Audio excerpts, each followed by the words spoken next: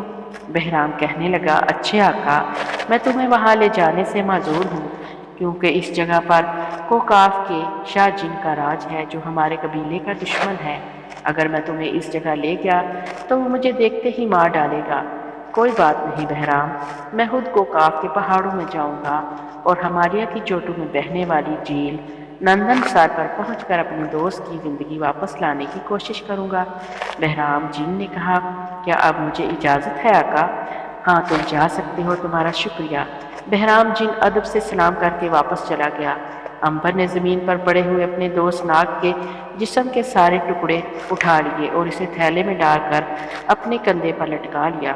وہاں سے وہ اس میدان کی طرف آ گیا جہاں بھوت نے شہر کے بے گناہ لوگوں کو بھیڑ بکریاں بنا کر قید کیا ہوا تھا۔ وہاں پہنچ کر اس نے دیکھا سارے کے سارے لوگ پھر سے انسان کی شکل میں آ گئے ہیں اور باڑے کی لوہے کی پکی تاریں کاٹ کر باہر نکلنے کی کوشش کر رہی ہیں۔ عنبر نے ان کے پاس جا کر کہا بھوت مر گیا ہے، یہی وجہ ہے کہ تم لوگ پھر سے انسان بن گئے ہو۔ تمہیں خدائے واحد کا شکریہ ادا کرنا چاہیے کہ اس نے تمہیں میرے ذریعے سے پھر سے زندگی عطا کی، ورنہ بھوت تم سب کو باری باری کھا جاتا۔ ایک بوڑھے شہری نے آگے بڑھ کر عنبر کا ہاتھ چوم لیا۔ اے نیک دل نوجوان، ہم کس زبان سے تمہارا شکریہ ادا کریں؟ تم نے ہمارے بچے اور بہنوں بیٹیوں کو موت کے منہ سے بچایا۔ عنبر نے کہا بچانے والا خدائے واحد ہے، مجھے اس نے تمہارے بچانے کا ایک وسیلہ بنایا ہے۔ اب تم لوگوں کو چاہیے کہ اپنے ویران شہر میں جا کر پھر سے اپنا کاروبار شروع کرو اور ہنسی خوشی اپنی زندگی بسر کرو، خدا کی نعمتوں کا شکر کرو۔ بوڑھے نے کہا مگر اے نوجوان، ہم تو بتوں کی پوجا کرتے ہیں، ہم خدا کے نام سے واقف نہیں ہیں۔ عنبر نے کہا اے لوگو، بتوں کی پوجا مت کیا کرو، جو بت تمہیں خوفناک بلا سے نہیں بچا سکے اس کی پوجا کیوں کرتے ہو؟ اگر پتھر کے بتوں میں اتنی طاقت ہوتی تو وہ بت کو ضرور ہلاک کر دیتے، مگر وہ بے بس ہیں، وہ خود تمہارے محتاج ہیں، اس لیے ان پتھروں کے بتوں کو توڑ کر ایک خدائے واحد کی عبادت کیا کرو۔ وہ ایک خدا جو سارے آسمانوں اور زمینوں کا مالک ہے اور جس کے قبضے میں تمہاری اور میری جان ہے، جس نے اپنی رحمت سے تمہیں اور تمہارے چھوٹے چھوٹے بچوں کو بچا لیا ہے۔ سارے لوگوں نے عنبر کی باتوں کو غور سے سنا۔ اس کی باتیں لوگوں کے دلوں پر گہرا اثر کر رہی تھیں۔ انہوں نے ایک زبان ہو کر وہاں اعلان کر دیا کہ وہ کسی بت کی پرستش نہیں کریں گے، آج سے وہ صرف خدائے واحد کی عبادت کیا کریں گے۔ بوڑھے نے کہا اے نوجوان، ہم خدا کی عبادت کس طرح کریں؟ ہمیں یہ بھی بتا دو۔ یہ عنبر نے انہیں بتایا کہ وہ دریا کے کنارے اس جگہ بیٹھ کر چہرہ آسمان کی طرف اٹھائیں، آنکھیں بند کر لے اور ہاتھ باندھ کر خدا کی عبادت کرے اور اسی سے اپنی مصیبتوں کی نجات طلب کرے اور امداد مانگے۔ سب لوگ عنبر کے گرد جمع ہو گئے اور تو نے عنبر کو اپنا بیٹا سمجھ کر اس کی پیشانی چوم لی اور بہنوں نے اسے بھائی بنا لیا۔ بچے اس کے ہاتھوں کو چومنے لگے۔ عنبر ان سب کو لے کر اس شہر میں آ گیا جو اس سے پہلے ویران اجڑی ہوئی بستی تھی۔ لوگ اپنی اپنی دکانوں پر جا کر بیٹھ گئے اور انہوں نے کاروبار شروع کر دیا۔ عورتیں بچوں کو لے کر اپنے گھروں میں چلی گئیں اور مکانوں میں پھر سے زندگی کی لہر دوڑ گئی۔ چولہوں میں آگ جلنے لگی، دکانوں پر گاہک چیزیں خریدنے لگے، دریا پر عورتیں پانی بھرنے لگیں۔ ہاک روبھوں نے گلی کوچوں کی صفائیاں شروع کر دیں۔ دیکھتے ہی دیکھتے وہ بستی جو پہلے قبرستان بنی ہوئی تھی اب زندگی کی کوششوں اور کہکوں سے گونج اٹھی۔ لوگوں نے مندروں کے بت کو جا کر توڑ ڈالا اور اس کی جگہ دریا کنارے ایک 4 دیواری بنانی شروع کر دی جہاں وہ خدا کی عبادت کرنے والے تھے۔ جس شہر میں کبھی کسی نے خدا کا نام نہ لیا تھا وہاں اب خدا کا نام بچے بچے کی زبان پر تھا۔ ہر کوئی ایک دوسرے سے مل کر یہی کہتا ہمیں خدائے عظیم نے اپنی رحمت سے بچا لیا۔ شہر میں چاروں طرف خدا کے نام کا بول بالا ہونے لگا۔ عنبر اس شہر کا خاص مہمان بنا لیا گیا۔ عنبر ماریا بہن کی تلاش میں اور ناگ کی زندگی کی خاطر آگے جانا چاہتا تھا مگر شہر والوں نے اسے زبردستی روک لیا۔ بوڑھے نے کہا بیٹا عنبر، ہم لوگوں کی دلی خواہش ہے کہ تم کچھ روز ہمارے شہر میں ٹھہر کر ہمیں اپنی خدمت کا موقع دو، اس سے ہمیں بڑی خوشی ہوگی، پھر تم بے شک چلے جانا۔ عنبر شہر والوں کی معصوم خواہش کے آگے انکار نہ کر سکا اور وہ وہاں ٹھہر گیا۔ 6-7 روز کے اندر اندر دریا کنارے خدا کی عبادت کرنے والی عبادت گاہ بن گئی اور لوگ وہاں صبح شام جا کر آسمان کی طرف ہاتھ اٹھا کر خدا کی عبادت کرنے لگے اور اس کی رحمت کے طلبگار ہوتے۔ امبر کو بہت خوشی ہوتی کہ ان لوگوں نے پتھروں کے بتوں کی پوجا چھوڑ کر ایک خدا کی عبادت شروع کر دی، مگر اس شہر میں امبر کا ایک بہت بڑا دشمن بھی پیدا ہو چکا تھا جو اس کو جان سے مار دینے کی سازش کر رہا تھا۔ یہ شخص شہر کے بڑے مندر کا کاہن تھا۔ مندر کے اجڑنے سے اس کی لاکھوں اشرفیوں کی آمدنی ختم ہو گئی تھی۔ لوگ پہلے اس کے آگے سر جھکا کر گزرتے تھے، اب اس کی کوئی پرواہ نہیں کرتا تھا، کیونکہ لوگوں نے بتوں کی پوجا چھوڑ دی تھی۔ کاہن برباد ہو کر رہ گیا تھا۔ اس نے فیصلہ کر لیا کہ وہ امبر کو زندہ نہیں چھوڑے گا۔ کاہن امبر کی خفیہ طاقت سے بے خبر تھا۔ اس کو معلوم ہی نہیں تھا کہ امبر تو 2500 سال سے زندہ چلا آ رہا ہے، وہ تو مر ہی نہیں سکتا۔ کاہن کو یہ معلوم بھی کیسے ہو سکتا تھا؟ اس لیے کہ وہ تو ساری عمر جھوٹے خداؤں کی پوجا کرتا رہا تھا۔ اگر وہ خدائے واحد کی عبادت کرتا ہوتا تو خدا اسے یہ ضرور بتا دیتا کہ امبر کا مقابلہ نہ کرنا۔ کاہن بے خبر تھا اور بے خبری ہی میں امبر کے خلاف سازش کرتا رہا۔ اس خونی سازش میں ایک عورت، مکار عورت سوانا بھی اس کی شریک تھی۔ لوگوں نے اس عورت سوانا کو بھی کاہن کے ساتھ ہی شہر سے باہر نکال دیا تھا۔ دونوں شہر سے باہر ایک ویران سرائے میں رہتے تھے۔ وہ کبھی کبھی شہر میں کھانے پینے کی چیزیں خریدنے آتے تھے اور پھر واپس چلے جاتے تھے۔ امبر اسی بوڑھے شہری کے گھر میں رہتا تھا۔ ناک کو تھیلے میں بند کر کے اس نے سندل کی خوشبودار لکڑی کے اندر بند کر دیا تھا۔ ایک طرح سے یہ اس کے دوست کی لاش تھی۔ وہ جتنی جلدی ہو سکے ہمالیہ کی جھیل نندن پر پہنچ کر اس کے پانی سے ناک کو غسل دینا چاہتا تھا تاکہ اس کے 2 سال بعد وہ زندہ ہو سکے، لیکن شہر والوں کی محبت اور اصرار کی وجہ سے وہ ٹھہر گیا۔ دوسری جانب اسے اپنی بہن ماریا کی بھی فکر کھائی جا رہی تھی کہ خدا جانے وہ کہاں اور کس حال میں ہے۔ اب ذرا پیچھے چل کر ماریا کے بارے میں بھی کچھ معلوم کریں کہ وہ کہاں ہے اور کس حال میں ہے۔ ہم اسے بکری بنی ہوئی چھوڑ کر آگے نکل گئے تھے اور وہ بھی ابھی تک بکری کی شکل میں زمین کے اندر ایک گڑھے میں پڑی ہوئی تھی۔ اس کا منہ بند ہوا تھا اور گڑھا گھاس سے پھوس سے ڈھکا ہوا تھا۔ جادو کا اثر کچھ ایسا تھا کہ اسے نہ بھوک لگ رہی تھی اور نہ پیاس محسوس ہو رہی تھی۔ وہ صاف محسوس کر رہی تھی کہ وہ بکری بنی ہوئی ہے، وہاں قید ہے۔ وہ ہر وقت وہاں سے نکل کر انسانی شکل میں واپس آنے کے بارے میں سوچتی رہتی۔ پھر اسے اپنے بھائیوں ناگ اور امبر کا خیال ستانے لگتا کہ خدا جانے وہ کہاں ہے اور اس کو کہاں کہاں تلاش کر رہے ہوں گے، مگر انہیں تو معلوم ہی نہیں کہ وہ بکری بن کر ایک گڑھے میں پھنسی ہوئی ہے۔ ماریا دل ہی دل میں خدائے واحد سے دعائیں مانگتی رہتی کہ اے خدا مجھے اس عذاب سے نجات دلا، ایک بچھڑی ہوئی بہن کو اس کے بھائیوں سے ملا دے۔ کرنا خدا کا یہ ہوا کہ اس طرف سے ایک چرواہے کا گزر ہوا۔ وہ اپنی بکریاں چراتے ہوئے اس جگہ آ گیا جہاں ماریا تھی۔ اس جگہ سبزہ بہت تھا، بکریاں گھاس چرنے لگی۔ چرواہا بیٹھ گیا کہ بکریاں گھاس کھا کر پیٹ بھر لیں تو آگے چلے۔ ایک بکری نے گڑھے کے اوپر گھاس کا ڈھیر سا بڑا دیکھا تو وہاں آ کر اسے چرنے لگی۔ اس کی دیکھا دیکھی ساری بکریاں وہاں آ گئی۔ دیکھتے ہی دیکھتے انہوں نے ساری گھاس چر لی۔ اب نیچے بکریوں ہوئے ایک اور بکری نظر آئی تو انہوں نے زور زور سے ممیانا شروع کر دیا۔ چرواہے نے بکریوں کا شور سنا تو وہ اٹھ کر وہاں آ گیا کہ یہ بکریاں ممیا کیوں رہی ہیں۔ اب جو اس نے گھڑے کے نیچے ایک اور بکری کو دیکھا تو بڑا حیران ہوا کہ یہ بکری کہاں سے آ گئی۔ وہ جلدی سے گھڑے میں اترا اور بکری کو باہر نکال لایا۔ وہ بڑا خوش ہوا کیونکہ بکری کی آنکھیں نیلی تھیں۔ ایسی بکری بڑی مشکل سے ملا کرتی ہے۔ اس نے بکری کے منہ کے گرد لپٹا ہوا کپڑا کھول دیا۔ ماریا نے سکھ کا سانس لیا اور چرواہے کی طرف رحم طلب نظروں سے دیکھنے لگی۔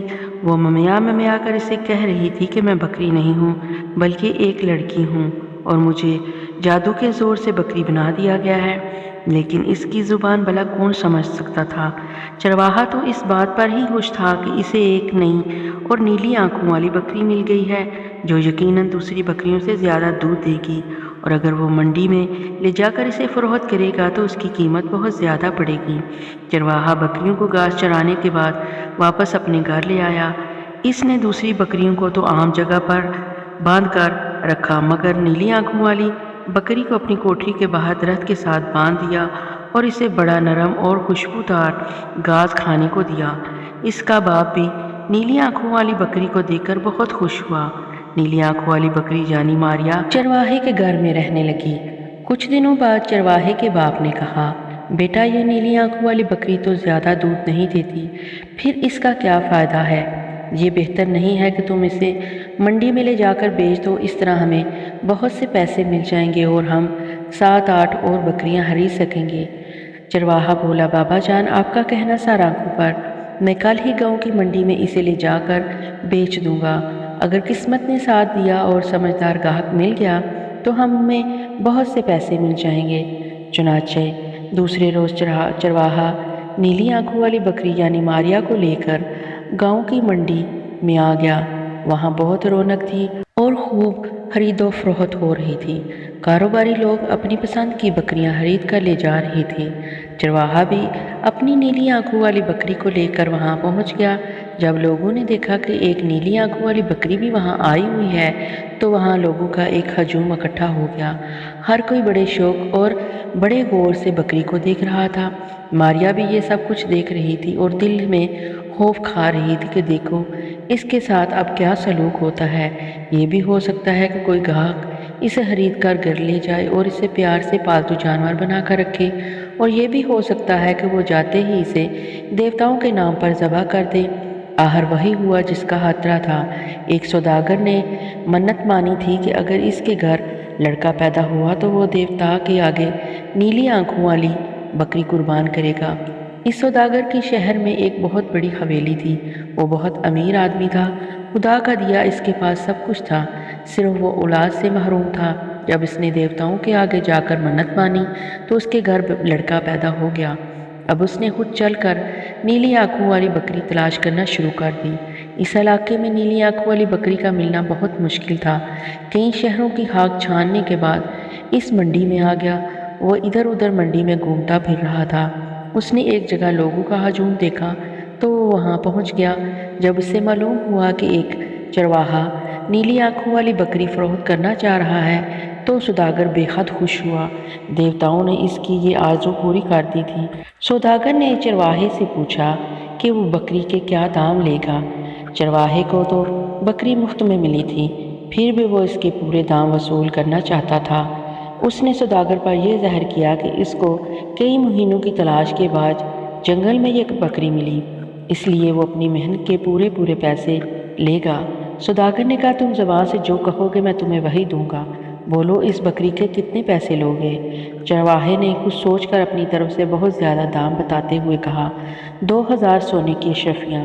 سوداگر بولا، اگر تم 10,000 سونے کی اشرفیاں بھی مانگتے تو میں تمہیں ضرور دیتا، بہرحال تم نے 2000 طلب کیے ہیں تو میں تمہیں 2000 ہی دوں گا، لیکن اپنی طرف سے تمہیں 1000 اشرفیاں انعام کے طور پر دوں گا، کیونکہ تم نے مجھے ایک ایسی چیز لا کر دی ہے جس کی مجھے بے حد ضرورت تھی اور جو مجھے کہیں بھی نہیں مل رہی تھی۔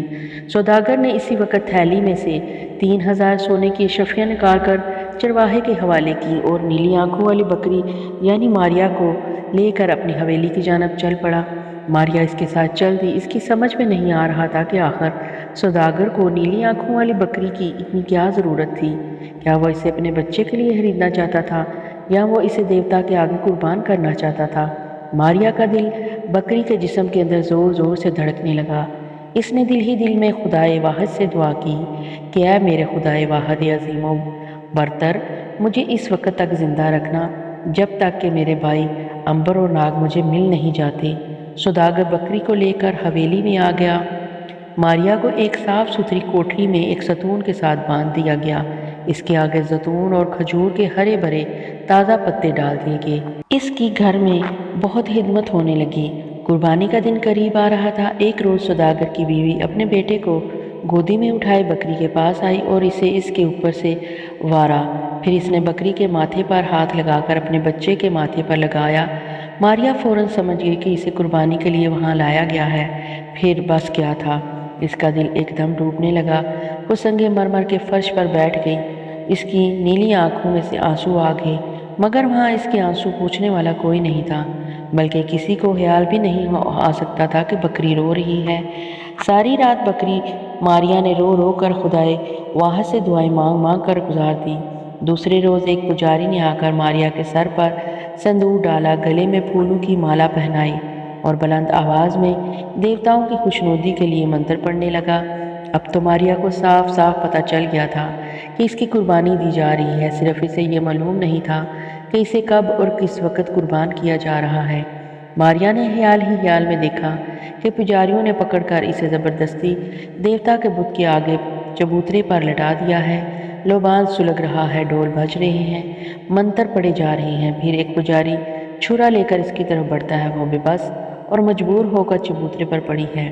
لوگوں نے اسے یوں جکڑ دیا تھا کہ وہ ذرا سا بھی ہل نہیں سکتی تھی۔ وہ پجاری کو دیکھ رہی تھی کہ اس نے چھرا دیوتاؤں کی طرف لہرایا اور کچھ منتر پڑے، پھر آہستہ آہستہ چھرا اس کی گردن کی طرف آتا ہے۔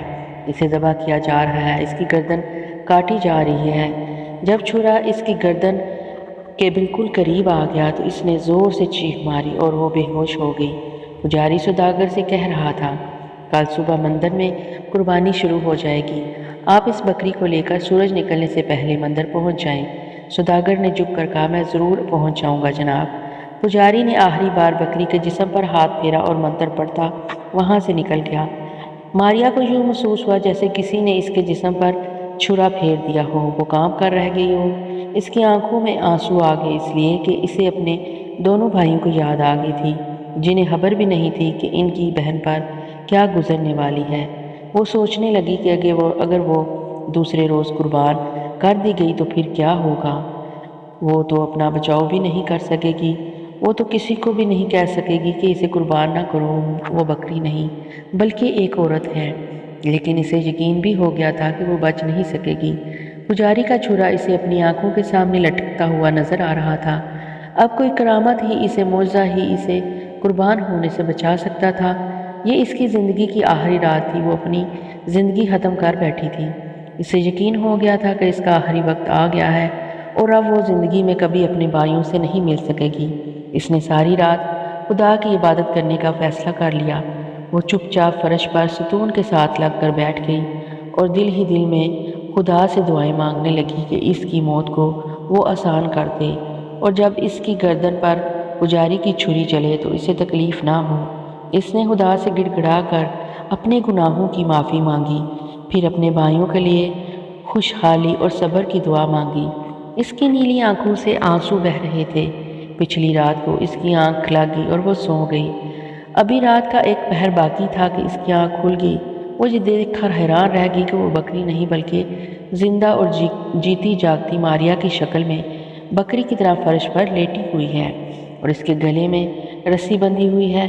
خوشی سے اس کا دل زور زور سے دھڑکنے لگا۔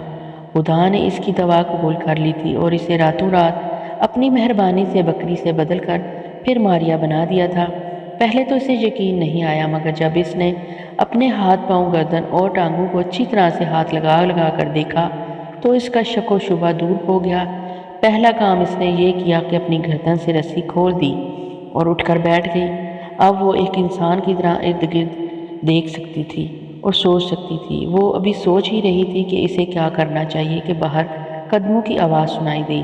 پجاری اور سوداگر اسے قربانی کے لیے مندر لے جانے کے لیے آ رہے تھے۔ وہ اٹھ کر دیوار کے ساتھ لگ کر کھڑی ہو گئی۔ باہر سے کسی نے دروازہ کھولا اور پجاری سوداگر کو لے کر ساتھ ہی کوٹری کے اندر آ گیا۔ سوداگر کے ہاتھوں میں پھول کے ہار تھے اور پجاری نے ایک مشل اپنے ہاتھ میں تھام رکھی تھی۔ مشل کی روشنی میں پجاری نے دیکھا کوٹری میں بکری کہیں بھی نظر نہیں آ رہی۔ ماریا نے اپنی آنکھیں ڈر کے مارے بند کر لی تھی۔ اسے معلوم تھا کہ بکری کی جگہ پجاری اور سوداگر اسے ایک نیلی آنکھوں والی عورت کی شکل میں دیکھ کر پہلے تو حیران پریشان رہ جائیں گے اور پھر اسے پکڑ لیں گے کہ یہی وہ نیلی آنکھوں والی بکری ہے جو جادو کے زور سے عورت بن گئی ہے۔ بکری کی جگہ اسے قربان کر دیا جائے، مگر ایسا نہ ہوا۔ اس نے سنا سوداگر پجاری سے کہہ رہا تھا، بکری کہاں چلی گئی؟ کمرہ تو خالی ہے۔ ماریا بڑی حیران ہوئی کہ یہ لوگ کیسے کہہ رہے ہیں کہ کمرہ خالی ہے، جبکہ وہ ایک عورت کی شکل میں اس کمرے کے اندر موجود ہے اور مشل کی پوری روشنی اس پر پڑ رہی ہے۔ پجاری نے مشل کی روشنی کا پورے کمرے میں ہر طرف ڈالی اور حیرانی سے بولا، میں خود حیران ہوں کہ بکری کہاں چلی گئی۔ اور کمرہ کیسے خالی ہو گیا؟ ہم نے باہر سے تالا بھی لگایا تھا جو اسی طرح لگا ہوا تھا، پھر بکری کہاں غائب ہو گئی؟ اس کمرے میں تو سوائے اس رسی کے اور کچھ نہیں تھا، کیا بکری رسی کھول کر غائب ہو گئی؟ سوداگر نے پجاری سے پوچھا۔ پجاری نے کہا، وہ غائب کیسے ہو سکتی ہے؟ وہ تو دیوتاؤں کی امانت تھی۔ سوداگر نے سر کھجاتے ہوئے کہا، وہ تو ٹھیک ہے پجاری صاحب، مگر سوال یہ ہے بکری پھر کہاں چلی گئی؟ اس کمرے میں تو سوائے ایک رسی اور تھوڑے سے گھاس کے اور کچھ بھی نہیں۔ ماریا پر اب یہ عجیب اور حیرت انگیز راز کھلا کہ وہ ان لوگوں کی آنکھوں کے سامنے سے غائب ہو چکی ہے، یعنی وہ لوگ اسے نہیں دیکھ سکتے۔ یہ ایک ڈرا دینے والی اور ساتھ ہی ساتھ دل کو خوشی سے بھر دینے والی بات تھی۔ ماریا لوگوں کی آنکھوں سے غائب ہو چکی تھی، وہ ہر شے کو دیکھ سکتی تھی مگر لوگ اسے نہیں دیکھ سکتے تھے۔ اس کا زندہ ثبوت اس کے پاس موجود تھا کہ وہ کوٹھری کے ایک کونے میں دیوار کے ساتھ لگ کر کھڑی تھی۔ مشعل کی روشنی میں اس کا سارا جسم نہایا ہوا تھا مگر کمرے میں موجود دوسرے لوگ اسے نہیں دیکھ سکتے تھے۔ کوٹھری کا دروازہ کھلا ہوا تھا۔ ماریا کو جب یقین ہو گیا کہ اسے کوئی نہیں دیکھ رہا اور وہ دنیا والی کی آنکھوں سے غائب ہو چکی ہے تو وہ بڑے اطمینان سے چل کر دروازے کے پاس آ گئی۔ کسی نے اس کی طرف نہیں توجہ دی۔ سوداگر اور پجاری حالانکہ اس کے بالکل پاس کھڑے تھے۔ ماریا ایک بار پھر اطمینان حاصل کرنے کے لیے اپنا ایک ہاتھ پجاری کی آنکھوں کے سامنے لہرایا۔ پجاری کو بالکل محسوس نہیں ہوا کہ ایک عورت قریب کھڑی اس کی آنکھوں کے آگے ہاتھ لہرا رہی ہے۔ وہ مشعل لیے سوداگر کی طرف منہ کر کے باتیں کر رہا تھا۔ وہ ضرور کوئی چھلاوا تھا، وہ بکری نہیں تھی۔ اب اس کو بھول جاؤ اور کسی دوسری بکری کی تلاش شروع کر دو۔ اگر منت کے مطابق آج قربانی نہ دی گئی تو تمہارے بچے پر دیوتاؤں کا قہر نازل ہوگا۔ سوداگر ڈر گیا۔ اس نے کہا، پجاری جی میری مدد کریں، میں اس وقت نیلی آنکھوں والی بکری کہاں سے پیدا کروں گا؟ دیوتاؤں سے کہیے کہ مجھے کچھ روز کی مہلت دے دیں۔ پجاری نے موٹی گردن ہلا کر کہا، ہرگز نہیں، مہلت نہیں مل سکتی۔ یا نیلی آنکھوں والی بکری کی قربانی پیش کرو یا دیوتاؤں کے عذاب برداشت کرنے کے لیے تیار ہو جاؤ، اس کے سوا اور کوئی چارہ نہیں ہے۔ ماریا کو بیچارے سوداگر کی حالت پر بڑا ترس آیا اور کمینے پجاری سے اسے خواہ مخواہ پریشان کر رہا ہے۔ ماریا نے سوچا اسے کوئی نہیں دیکھ رہا، پھر کیوں نہ وہ سوداگر کی مدد کرے اور پجاری کو بھی خوفزدہ کر دے۔ اس خیال کے آتے ہی اس نے کوٹھی کے ایک کونے میں جا کر اپنی آواز میں روح پیدا کرتے ہوئے کہا، سنو اے سوداگر، میں دیوتا بہل کی بیوی بول رہی ہوں، میرا نام دیوی کا بوس ہے۔ ماریا کی آواز سن کر سوداگر اور پجاری دنگ رہ گئے۔ انہوں نے گھوم پھر کر کمرے میں دیکھا مگر وہاں انہیں کوئی عورت نظر نہیں آئی۔ ماریا نے کہا، تم چاہے جتنی کوشش کر لو تم مجھے ہرگز نہیں دیکھ سکو گے، اس لیے کہ میں دیوی کا بوس ہوں اور تم دنیا والوں کی آنکھیں مجھے نہیں دیکھ سکتی۔